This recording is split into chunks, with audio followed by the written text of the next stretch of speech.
So, welcome to this session, Museums, Mike and More. I wanted to start with where Philip left off this morning, where he was talking about tethering archaeology to museums and saying how important it was for archaeology. I think the contrary is also very important for museums too. So the time depth that archaeology gives us makes our great history museum here so much greater. Even more than a discipline, archaeology gives a deep time sense of our Australian selves, particularly as people inhabiting the driest inhabited continent in the planet. Deserts are a focal point of identity, but this cultural knowledge is well tempered in this museum with the scientific and methodological precision of the research traditions of Mike's style of archaeology. So, Mike also can show us how to use interdisciplinarity and cultural things as well, of course. So, reflecting on knowledge of desert places in detail, Mike spoke in one of the early films today about how you get things from being in a place, so going down. It's proved a way to speak to knowledge of other places and the place of Australia itself in the history of the world. We can compare our deserts and the way other people and the way our people live in them with other deserts and the way other people live in them, and that film was a fantastic example of that. But the idea that we're all adapting to changing circumstances, living with variability, these are skills for living wherever our special places may be. So for this session, we've got 4 reflections from people who are moving us out of the archaeological digging to see the ripples in the wider landscape of museums and expeditions, in anthropology and history. So we're going to have the 4 reflections together and then open up the floor for comments. So I want you to think if there are ways in which these reflections stimulate your own reflections. For that reason, I'm going to introduce the 4 speakers all at once at the start, and then we'll just go through the 4 reflections. The first speaker is Jay Arthur, who's now a Senior Curator in the Aboriginal and Torres Strait Islander program here at the museum. She and I together both worked in the 90s on Mike's team on Tangled Destinies, which was the first exhibition on land and people in the first opening of this museum in 2001. Alan Whiting has expeditioned in the Simpson Desert and Lake Callabonna with Mike, and is also the editor of Outback Travel Australia, and he will have his card here if you're interested.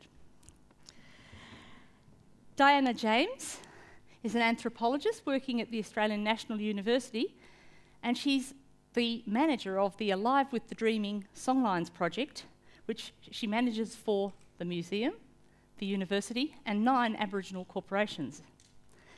She'll talk about anthropology, and Mike's part of that Songlines team too, of course. And the final speaker in the group is Tom Griffiths, who's the W.K. Hancock Professor of History at ANU, and who's collaborated with Mike for a decade and a half in developing the field of environmental history. So we'll start with Jay. Hello. As Libby said, I'm talking about Mike as a fellow curator. And I've called this, in 5 minutes, I do Mike as a curator. I've called, I guess, it's Mike's Gift. In 1999, I was a recipient of one of those very small research grants that kind of bounces around academia like a ball. Do you want it? Oh, no, they might want it. And I ended up catching it. It was a research project working for 4 weeks on the Perth water supply. And somehow through that, I ended up at a time at the National Museum when the curatorial pool was expanding as it moved towards the opening. And so I found myself working with Mike and the team in the People and the Environment section, working on the gallery Tangled Destinies, also sometimes rudely called Dangling Testicles. and now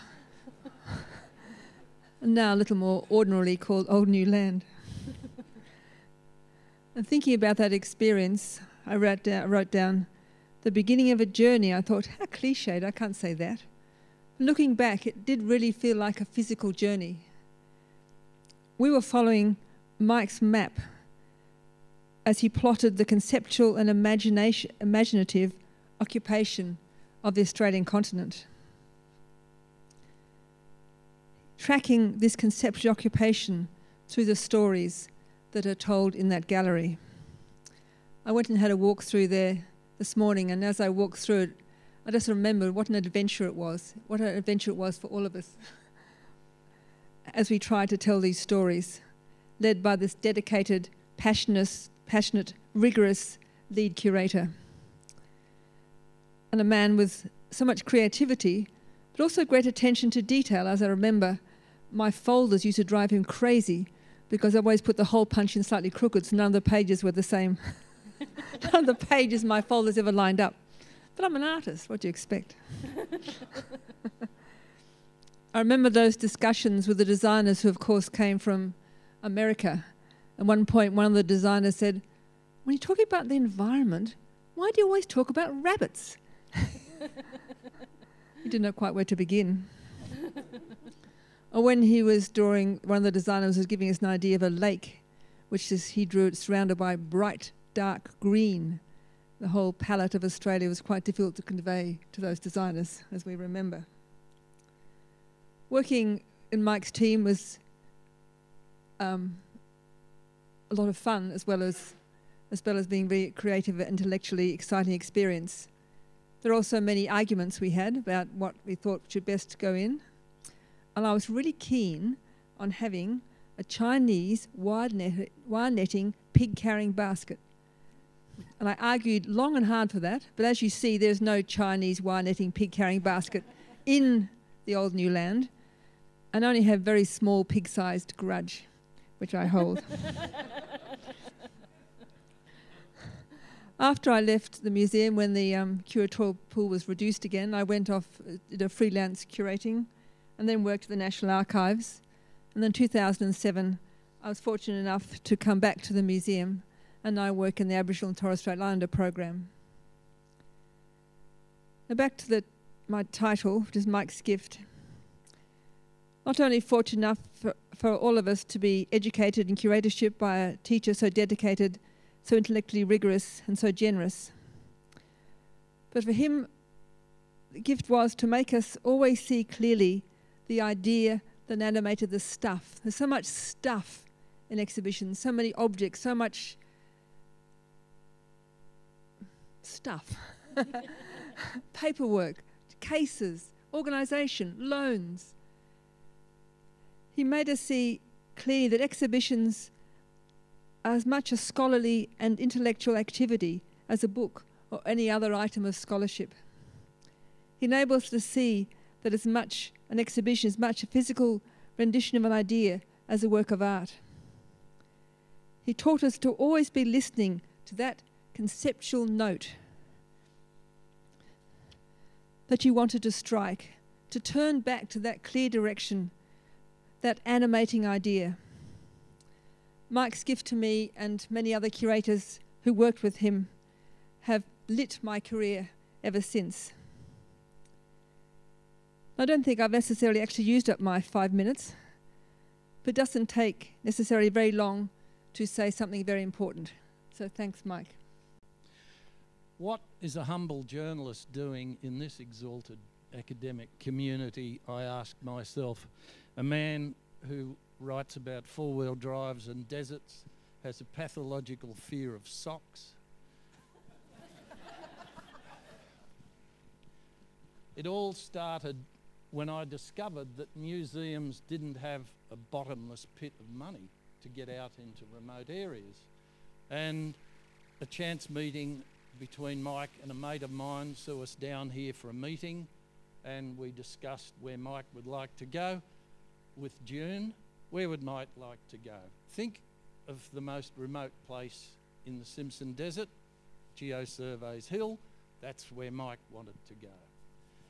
So I convinced Land Rover to lend us some vehicles, and Cooper gave us some tyres, and my mate who'd started the ball rolling got a fuel truck out.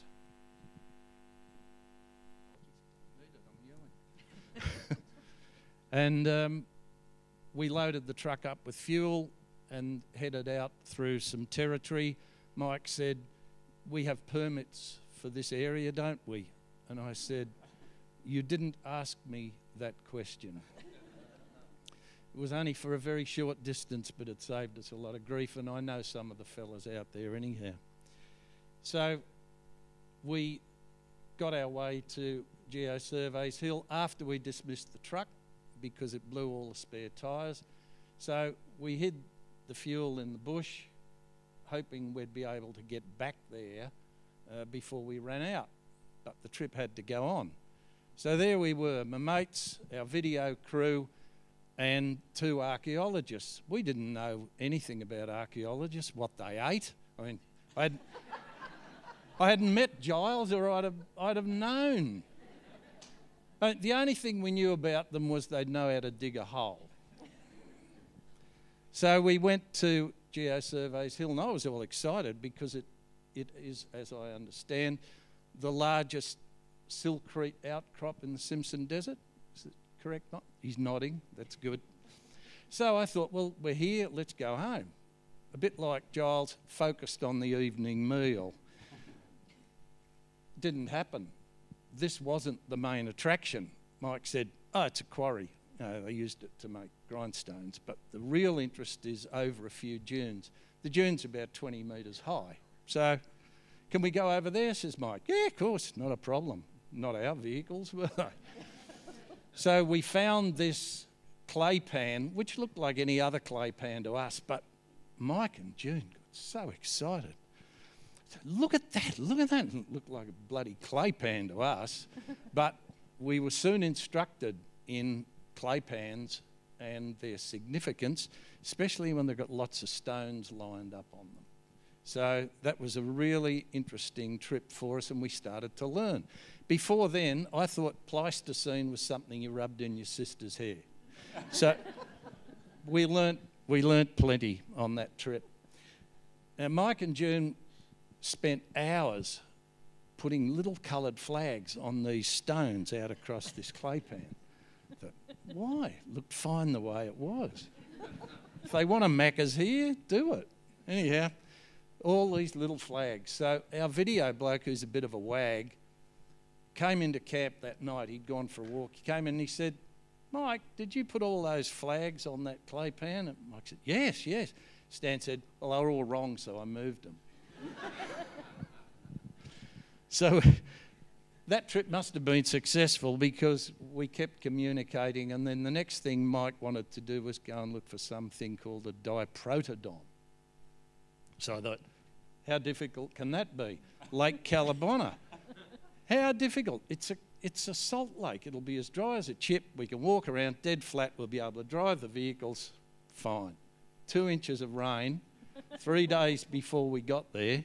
And that's when I realised that archaeology wasn't such an easy game, because we tramped around this bloody lake and you took a foot forward and 6 inches back in the old money on this slimy stuff. God.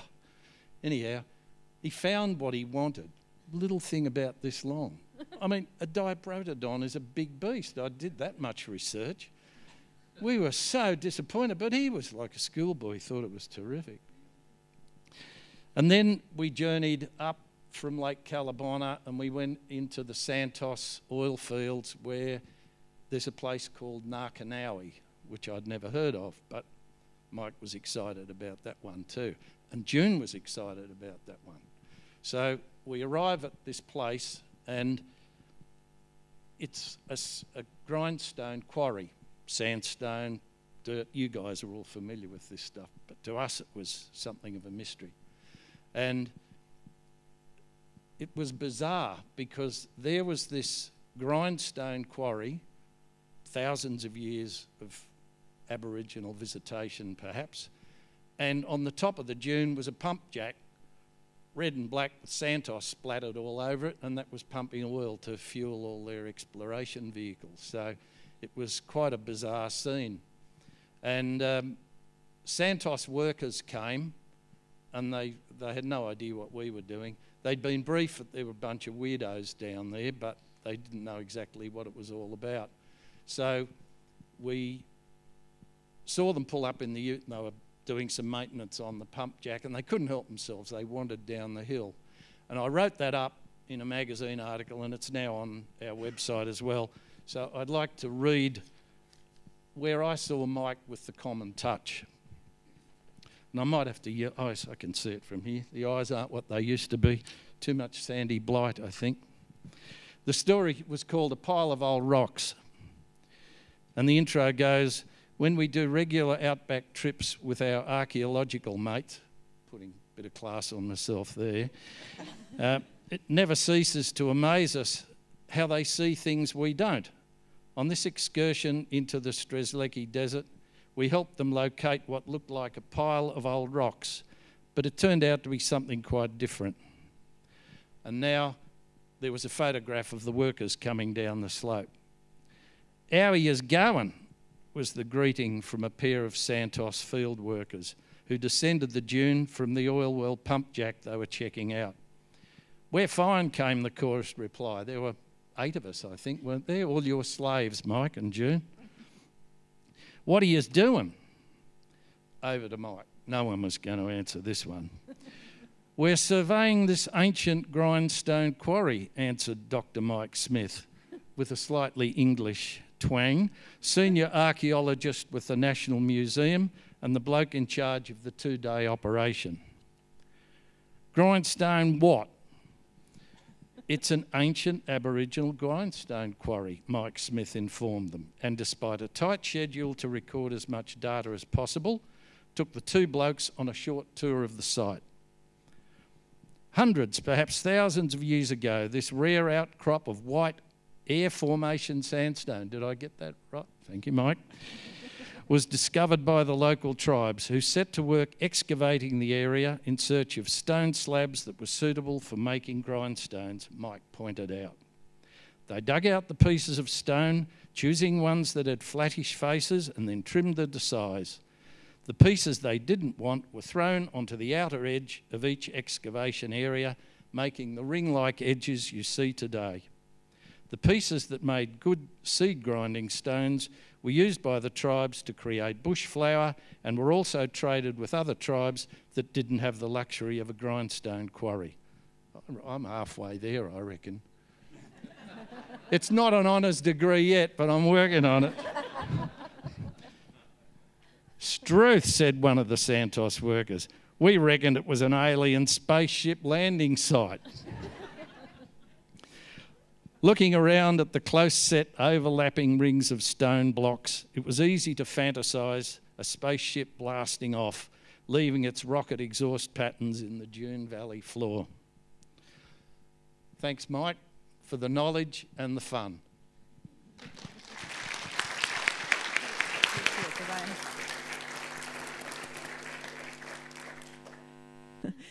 I'm very pleased to be here, but unlike everybody else, I don't have great yarns to tell of previous trips to the desert with Mike.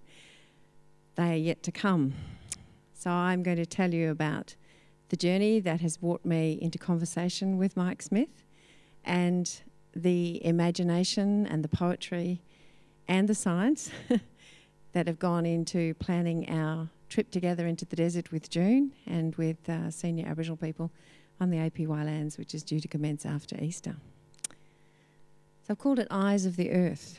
Recently, in a conversation over coffee, Mike described his archaeological scoping trips to the desert as seeking the eyes of the earth. He was referring to the waterholes.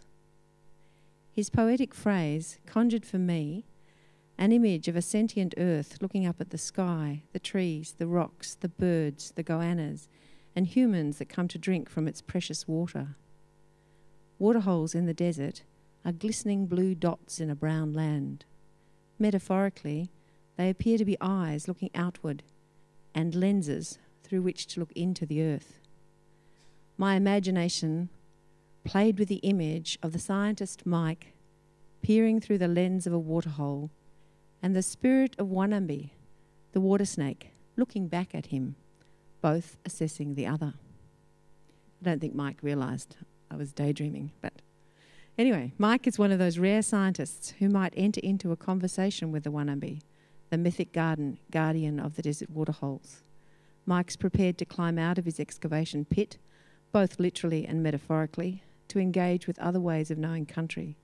To peel back the layers of the desert skin, Mike has fostered many ongoing conversations with history, ecology, geomorphology, Indigenous knowledge, and art. With a poetic eye and a wry sense of humour, Mike continually challenges himself to look outside the trench. Can a recidivist archaeologist learn to see the Central Australian landscape through an artist's eye? This is the question Mike posed to himself when travelling with artist Mandy Martin and environmental historian Libby Robin to Purijata in Western Central Australia in 2004. Their collaborative purpose was to explore artistic and scientific readings of that archaeological landscape. It was a journey with friends to the heartland of Mike's long love of the deserts. His previous excavations in the Purijata rock shelter, as we've already heard, dramatically extended the known archaeological timeline of these Central Australian deserts back some 35,000 years into the last ice age. Thank you. The 2004 expedition was for Mike an opportunity to share the desert landscape as he sees it, as a historical document to be understood, interpreted, decoded. Having dug deep into the ancient strata of time at Purijata, he now wanted to expand his appreciation of the intangible cultural strata of this remarkable place, its beauty and power expressed in the art of the present. The resulting book of this journey, Strata, Deserts Past, Present and Future, weaves the stratigraphy of place from the warp and weft of human and environmental strands in the archaeological record and seamlessly incorporates the strong visual threads of Indigenous and non-Indigenous artists' responses to Purijata country. Reading Strata is what inspired me to ask Mike if he would like to be involved in another interdisciplinary research project in the Western Desert, one that would involve journeys led by traditional custodians along two of their songlines. Although Mike and I have both worked in the deserts of Central and Western Australia since the 1980s, our paths had not crossed until recently. So it was in 2010 when our conversations about the Songlines project began. I was keen for Mike to lead the archaeological research component of the project because of his obvious expertise, and perhaps even more because of his passion for understanding all aspects of deserts. I thought his ears might be open to the songs of the desert and the complexity of Indigenous knowledge conveyed in these mnemonic records of place. If waterholes are the eyes of the earth, what are the ears of the earth? Does the earth listen to the songs of the first peoples of these vast deserts and respond by bringing rain to parched ground, replenishing green foods and increasing the animal herds? Do these songs record a history of climate change, migration of peoples, and the introduction of new foods and technologies that correlate to the archaeological record? Mike is prepared to listen to Indigenous song cycles and consider how these may expand his interpretation of the archaeological landscape. I'm looking forward to journeying in the desert with Mike, an exceptional scientist whose eyes look into the earth while his ears are open to the many voices of the desert. Thank you. Australian history as a discipline and as a national narrative has been revolutionised in our lifetimes. The chief agents of change have been, I think, archaeology and environmental history. We began today with John Mulvaney, who in the 1950s and 60s brought professional archaeology and radiocarbon dating to bear on Australian Earth. Remember that John wrote that no segment of the history of Homo sapiens had been so escalated since Darwin took time off the Mosaic standard.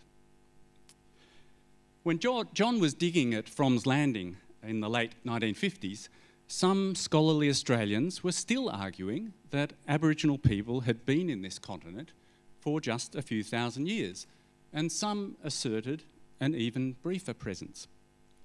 There was also an assumption that Aboriginal culture had been unchanging and that environmental impact had been minimal.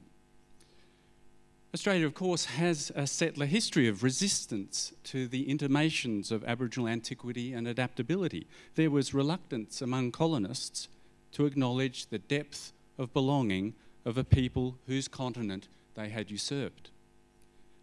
But from the 1960s, archaeology dramatically opened up a vast Australian vista of the human past. In a brilliant 1996 essay called Deep Nation, archaeologist Dennis Byrne meditated on what it means for a settler nation to embrace as its own the past of a culture it once rejected as a savage anachronism. Byrne analysed the way the discourse of depth, which is such an appropriate and seductive metaphor, he analysed the way the discourse of depth sometimes inadvertently led to archaeology's disconnection from the living Aboriginal present and to an essentialism of a timeless, traditional Aboriginal past. Dennis Byrne argued that if archaeology were to cease concerning itself with the nation's desire for depth, it might rise, as it were, to the surface. By surface, Byrne meant that relatively horizontal post-1788 terrain where duration is measured in terms of generations rather than millennia. Such practice, he argued, would cease to locate real Aboriginality in the pre-colonial past and would refuse the obsession with cultural purity.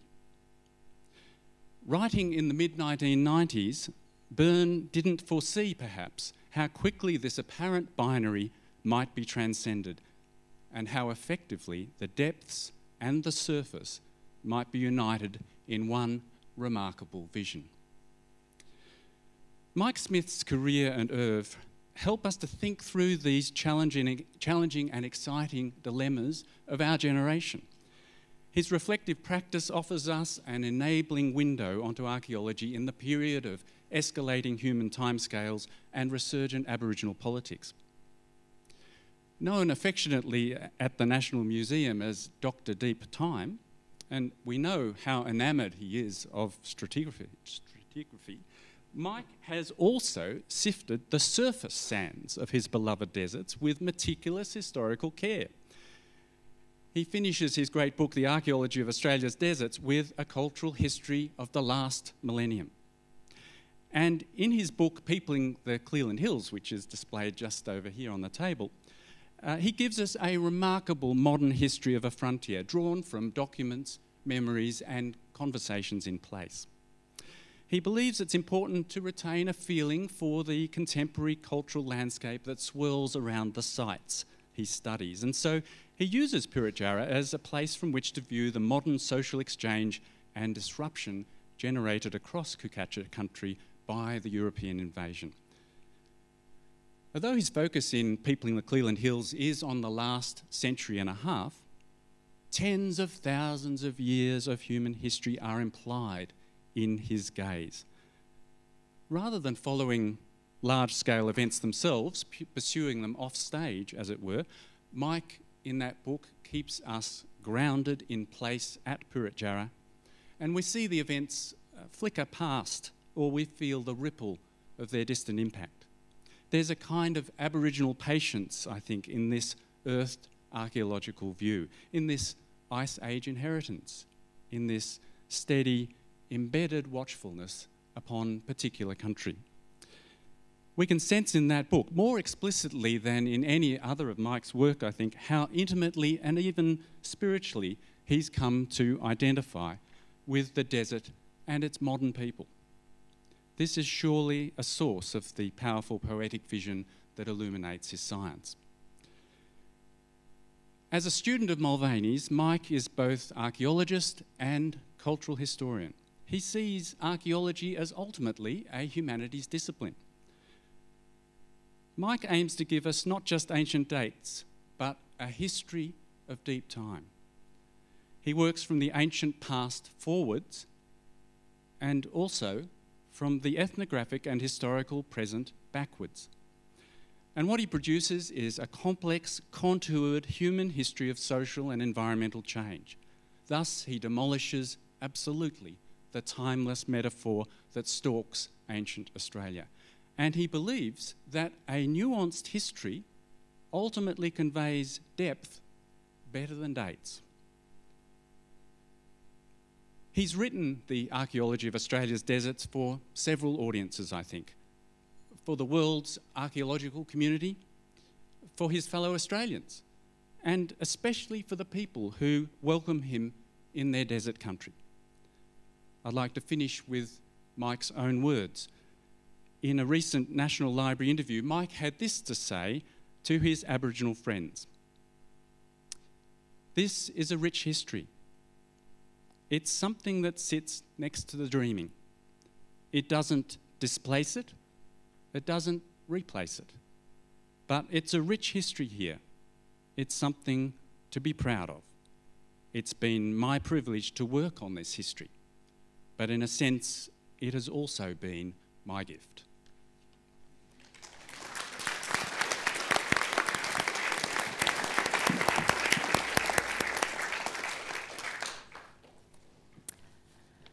Well, I think we've got about 15 minutes here, and if there are a lot of really great people sitting out here who have been sitting patiently all day, and I wondered if some of the people perhaps who can reflect on archaeology beyond its trench and out in the wider landscape or from within want to say something.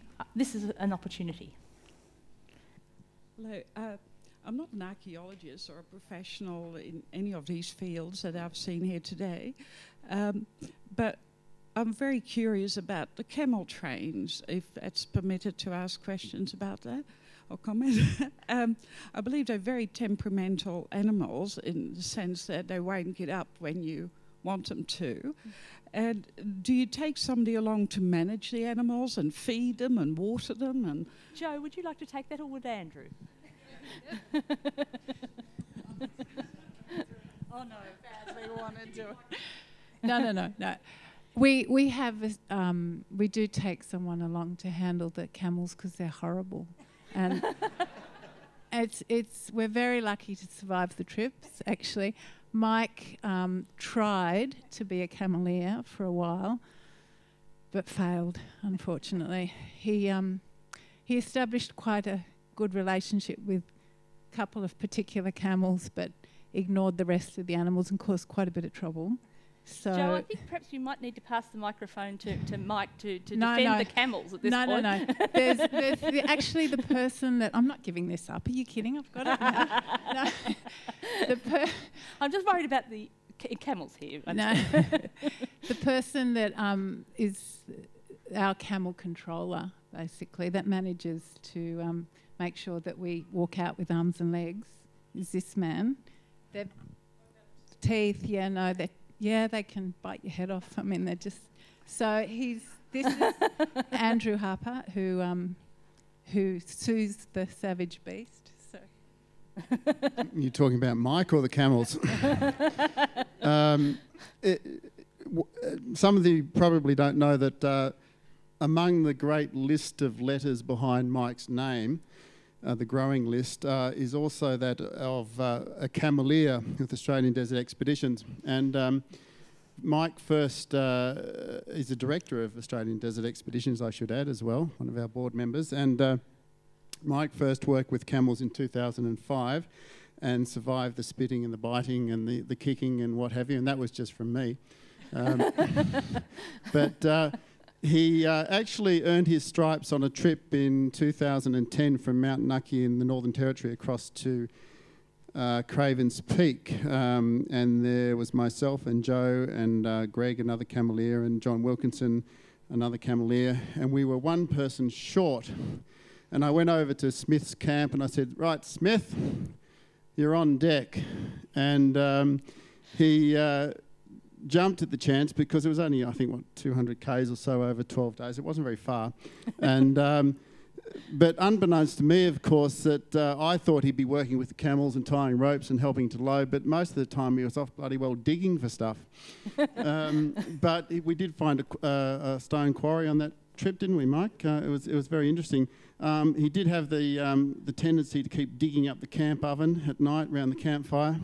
But he earned his stripes as cameleer with Australian Desert Expeditions, well and truly, and he's a very valued member of our team and a very valued board member of the company.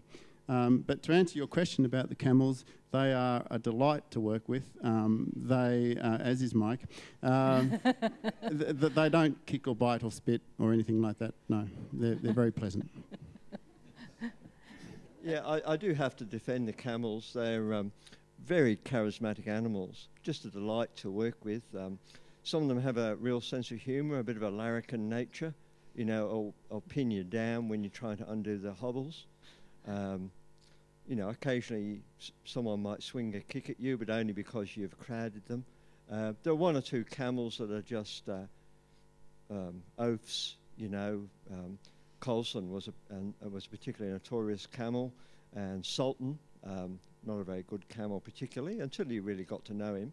But the camels, I think, really had their own personality, and after a while, I think you became part of their herd, in the sense that of an evening, some camels would be tied up, but others would be left to feed, hobbled, and they'd each have a bell. So you'd hear in the night, as you lay in your swag, you'd hear the tinkle of the camel bells as the camels fed, and you'd hear that moment when they suddenly realised they were too far from camp, from their mates, and they'd come hurrying back, and you'd hear this bell getting closer and closer, and you'd lay on the ground in your swag and hope that a 200-kilogram camel had good eyes in the dark. And they do. They have very good eyesight. And you know, you'd find a camel would come to rest, would lie down next to your swag, and that'd be like sleeping next to waterworks all night. But there was a certain companionability about camels. So I think they're slow revving and slow to make a decision, but they're very charismatic animals. And you can see on this portrait here that the two camels in the background have their own views on whether I should be the subject of this painting.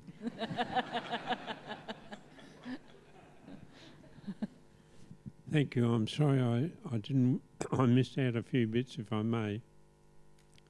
I would not necessarily agree entirely with the camels, although Andrew's fabulous with them, and it's been lovely to go out with Andrew, Joe, Mike and many other people.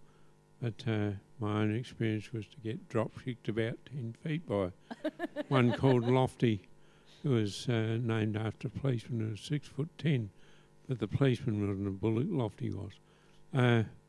Then there's another point I'd like to make, is that there was a time when Mike and I were out at Purraja and our sons were out there, so we had Ben and my son as a year younger, Steve were out there. We had a great time out there. Mike taught me how to roll my swag. I could always roll my swag, but it was these new straps. It took about 3 weeks of teaching to get that right.